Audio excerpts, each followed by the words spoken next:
Bueno, el tema de hoy va a ser esclerosis múltiple y las consideraciones que tenemos que tener para el diagnóstico de esta enfermedad que por todos nosotros es conocida.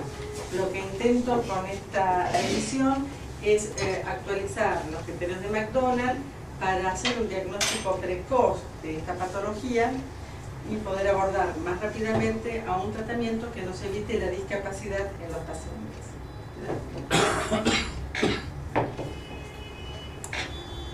Bueno, recordamos que es la esclerosis múltiple. ¿Alguno tiene duda? ¿De qué se trata en realidad? Flor. Una enfermedad desmielinizante, Sí. autoinmune, Sí. que afecta a sustancia blanca. ¿Qué tipo de sustancia blanca afecta? Generalmente oligodendrocitos. Oligodendrocitos, o sea que afecta la mielina oligodendroglial, que es la mielina que tenemos dentro del neuroeje. ¿Y cuál es la etiología? ¿Y qué pensamos en la etiología? ¿Está bien? En una etiología autoinmune. Y cursa secundariamente con una pérdida axonal, que es un poco la responsable de la discapacidad que tiene esta enfermedad a largo plazo. Sabemos que las primeras manifestaciones ocurren entre los 18 y los 40 años, que existen sin embargo presentaciones fuera de este rango etario. Hay formas infantiles y hay formas del adulto mayor, que nos requieren como mayor habilidad para el diagnóstico, porque a veces nos representan banderas rojas. Una persona que comienza después de los 50 años tiene mucho más diagnósticos diferenciales con las causas vasculares, tal vez que con esta enfermedad inmunológica. Son más frecuentes en el sexo femenino y la característica clínica, radiológica y anatomopatológica va a ser la distribución de estas lesiones en tiempo y espacio, a través de todo el neuroeje, porque no afecta la mielina periférica, solamente el sistema nervioso central. La progresión se va a asociar con discapacidad. Sabemos que existen formas evolutivas. Como dijimos, esta entidad se distribuye en tiempo y en espacio. Entonces podemos tener las formas clásicas, que son en brote y remisión, y las formas que hoy por hoy se las clasifican como transicionales. Se está quitando el término recurrente progresivo, progresión secundaria, porque de todas formas, cuando en estas dos formas clínicas o formas evolutivas uno ve que en la resonancia hay actividad, y hay actividad clínica porque el paciente les mejora, se tiende a tratar y tal vez a ser más agresivos. Es decir, que hasta ahora el enfoque terapéutico estaba dado solamente para el brote y remisión, mientras que ahora las formas transicionales son también consideradas para el tratamiento. En donde no tenemos posibilidades terapéuticas es en la primaria progresiva. Cuando decís transicional, ¿qué quiere decir? ¿Que es una mezcla? Quiere decir que es una mezcla de las dos. Quiere decir que en realidad lo que estás teniendo es actividad inflamatoria con lesión axonal, y que esto es lo que no recuperas, pero que la actividad inflamatoria sigue. O sea que vos lo que podés tratar... ¿Los mecanismos básicos inmunológicos serían los mismos en la forma de brote de remisión que en la progresión? La idea de cuáles son los mecanismos inmunológicos es muy discutido, porque esto tiene que ver con lo que uno piensa que es el epitope, es el cual está dirigido a la respuesta inmunológica. Tal vez al inicio pueda ser la mielina oligodendroglial y posteriormente los epitopes puedan ser el mismo axón. Por eso los tratamientos nuevos están dirigidos hacia otras estructuras. Bueno, el compromiso clínico lo dividí de esta manera porque en realidad las escalas de discapacidad que hoy estamos utilizando, que es el EDCS, la escala expandida de discapacidad de Kursey, los toma por función. Y son las funciones que habitualmente nosotros vemos alteradas. Respecto a la función visual, lo que vemos alterado es la agudeza visual.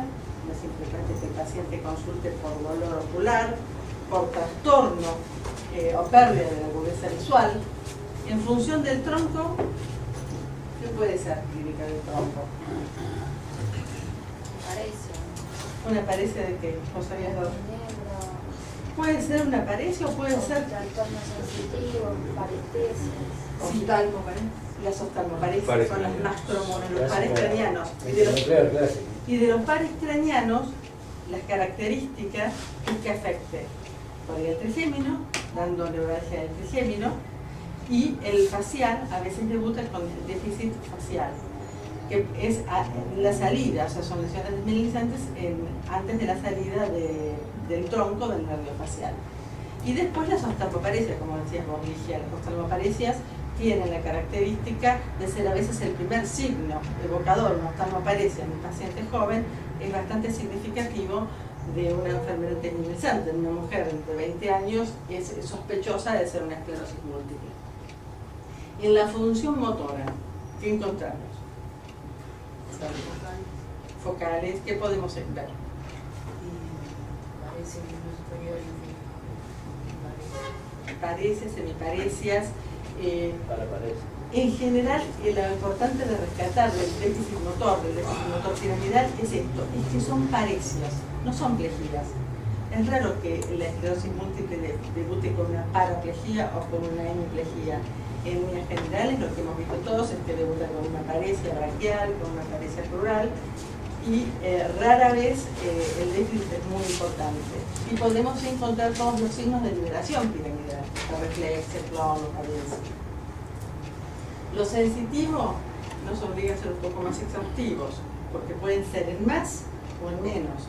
A veces el paciente consulta por parestesias, disestesias dolorosas, o también por un déficit sensitivo, que puede ser una hipoalgesia, o nosotros se lo detectamos en el examen clínico y para el paciente pasó desapercibido. O puede haber también un compromiso de la sensibilidad profunda que genere una ataxia. La función cerebelosa no es la forma más frecuente, pero sí bastante discapacitante. Cuando el paciente comienza con dismetría, con inestabilidad, con ataxia, es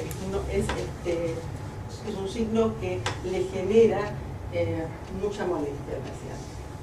Lo que tal vez menos interrogamos y también están presentes dentro del compromiso clínico son la función vesical, tanto sea el globo vesical, la incontinencia vesical, la incontinencia intestinal, la disfunción sexual. Si bien la disfunción sexual no presenta puntaje para la escala de discapacidad porque no lo podemos evaluar, sabemos que la función vesical y la función intestinal puede ser evaluada y nosotros le damos puntaje, por ejemplo, el hecho de que el paciente ya esté con una incontinencia, nos aumenta la escala de discapacidad. Y la función cerebral o cognitiva, no tenemos que olvidarnos que esta enfermedad compromete las fibras en U y se comporta a lo largo de su evolución dando un deterioro cognitivo de tipo subcortical. Sí. Estas serían las formas clínicas. Bueno, ¿cómo llegamos al diagnóstico? ¿Tenemos alguna prueba para llegar al diagnóstico? No, son todos criterios que se van sumando y que pueden llegar a ver el diagnóstico. No hay una prueba biológica, y esto queda siempre claro. No hay una prueba biológica, ni para el diagnóstico, ni para predecir con seguridad qué forma de evolución va a tener nuestro paciente. Cada vez se utiliza más algunas formas de bandas oligoclonales, que son las IgM, hacia la línea oligonuclear, que parecerían tener peor pronóstico, lo mismo que la atrofia de inicio, pero en realidad poco se sabe eso, no hay ningún marcador y poco se sabe si algunos de los marcadores hoy por hoy no pueden ser útiles para determinar el tratamiento a seguir. El examen se basa en la anamnesis y en el examen neurológico, para fundamentalmente diferenciar la anamnesis si no hay ninguna bandera roja, antecedentes familiares, cuadros que se dan en toda una familia, una enfermedad de Friedrich, o sea, hacer los diagnósticos diferenciales con enfermedades degenerativas. Usamos también